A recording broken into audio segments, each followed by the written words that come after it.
आइए जानते हैं आज की कुछ प्रमुख अंतर्राष्ट्रीय खबरों को। उससे पहले एक नजर आज के हेडलाइंस पर। पाकिस्तान की मदद को लेकर जयशंकर की दो टूक, बोले भारतीय की भावनाओं को ध्यान में रखकर ही होगा विचार। क्यों खुलकर उद्धव का पक्ष ले रहे शरद पवार, तुरंत फायदा दिलाने वाली है एनसीपी की रणनीति। पवन खेरा को असम पुलिस ने किया गिरफ्तार, कुछ ही घंटे बाद एसपी ने दी राहत।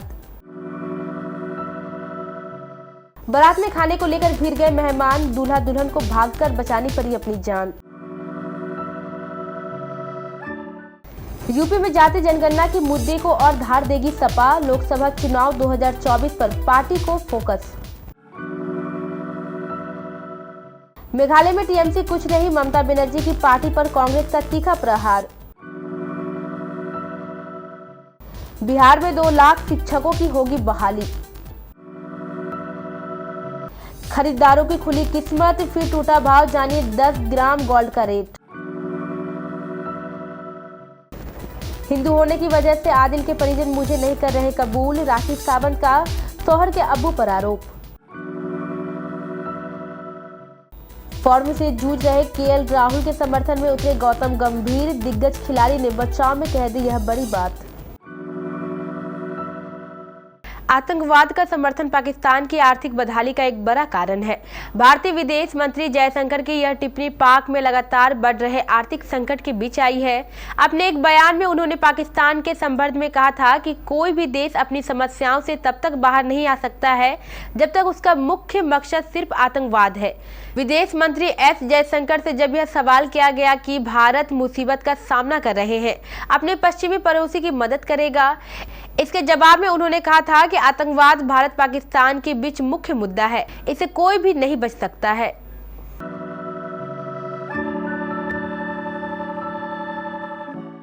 नाम और चुनाव चिन्ह पर अधिकार का मामला अब सुप्रीम कोर्ट में है। सुप्रीम कोर्ट ने चुनाव आयोग के फैसले पर अभी स्टे लगाने से इनकार कर दिया है, लेकिन वह इस मामले में सुनवाई के लिए राजी हो गया है। शिवसेना नाम और चुनाव चिन्ह एकनाथ शिंदे गुट को दिए जाने पर एनसीपी की चीफ शरद पवार ने चुनाव आयोग पर बड़ा हमला बोला है। इससे पहले शरद पवार ने विवाद में न पड़ते हुए उद्धव ठाकरे को आगे बढ़ाने की सलाह दी थी। अब एनसीपी चीफ ने कहा, मैंने कभी भी नहीं देखा है कि चुनाव आयोग किसी एक पार्टी को कंट्रोल पूरी तरह से छीन ले। कांग्रेस नेता पवन खेरा की ओर से पीएम मोदी पर की गई टिप्पणी को लेकर विवाद बढ़ गया है। इस मामले को लेकर गुरुवार को खूब हंगामा भी हुआ। पवन खेरा के खिलाफ असम यूपी में केस दर्ज किए गए हैं।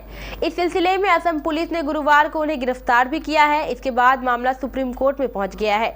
इस मुद्दे पर कांग्रेस और बीजेपी के बीच जोरदार बहस हुई। पीएम मोदी पर की गई टिप्पणी को लेकर पवन खेरा गुरुवार को असम पुलिस ने एयरपोर्ट से गिरफ्तार किया था। खेरा उस समय कांग्रेस के राष्ट्रीय महाधिवेशन में भाग लेने के लिए रायपुर जा रहे थे। बिसौली कोतवाली क्षेत्र के परवेज नगर में बुधवार को बारात आई थी। गांव की सूरजपाल की बेटी रूबी की शादी थी। डांस के दौरान लड़का पक्ष और लड़की पक्ष में विवाद हो गया। किसी तरह लोगों ने मामला को शांत करवा दिया, लेकिन कुछ ही देर बाद खाने के दौरान फिर विवाद शुरू हो गया। दोनों पक्षों में इतनी हाथापाई हुई कि कुर्सियां तक फेंकी जाने लगी। हालात बिगड़ते देख स्टेज पर मौजूद दूल्हा और दुल्हन को वहां से उठकर अपनी जान बचानी पड़ी। दोनों पक्षों में काफी देर तक मारपीट हुई। इस दौरान खितौरा निवासी दूल्हा आकाश व उसके परिजन समारोह स्थल से भागकर अपना बचाव किया। समाजवादी पार्टी ने वर्ष 2024 के लोकसभा चुनाव के मद्देनजर जाति जनगणना पर फोकस बढ़ाया है। इस मुद्दे के जरिए सपा पिछड़ी जातियों की गोलबंदी में जुट गई है। विधानसभा में भी गुरुवार को जाति जनगणना कराने की मांग को लेकर सपा ने पहले हंगामा व नारेबाजी की। फिर अखिलेश ने राज्यपाल के अभिभाषण में इस मुद्दे को उठाकर अपनी मंशा साफ कर दी है।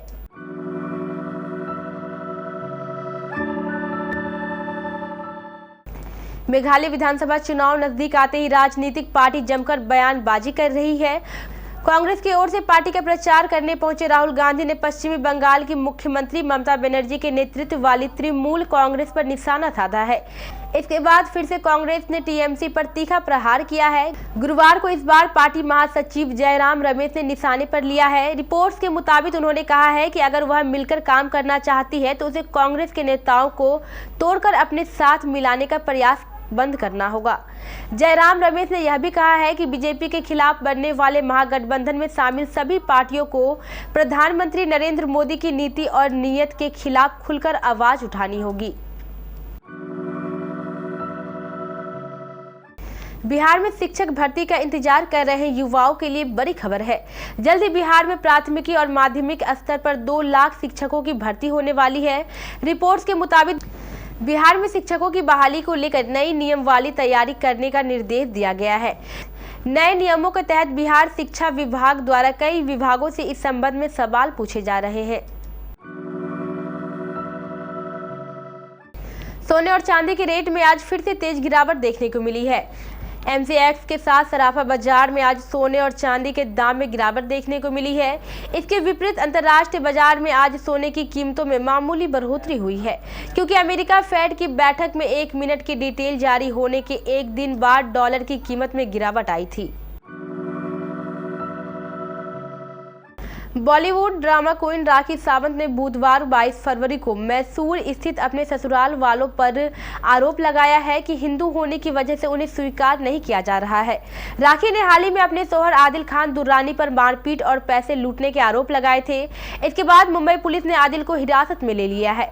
राखी के अलावा ईरान की एक छात्रा ने आदिल के खिलाफ रेप का मुकदमा दर्ज कराया है।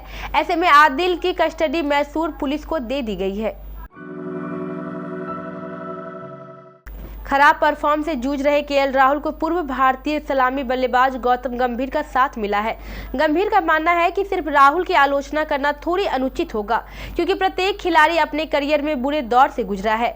उन्होंने लखनऊ सुपर जायंट्स में IPL से पहले शिविर आयोजित किया, जिसमें गंभीर ने कहा है कि राहुल को भारतीय टीम से बाहर नहीं किया जाना चाहिए। आगे गंभीर ने कहा है कि किसी एक खिलाड़ी को निशाना नहीं बनाना चाहिए, सभी बुरे दौर से गुजरे हैं।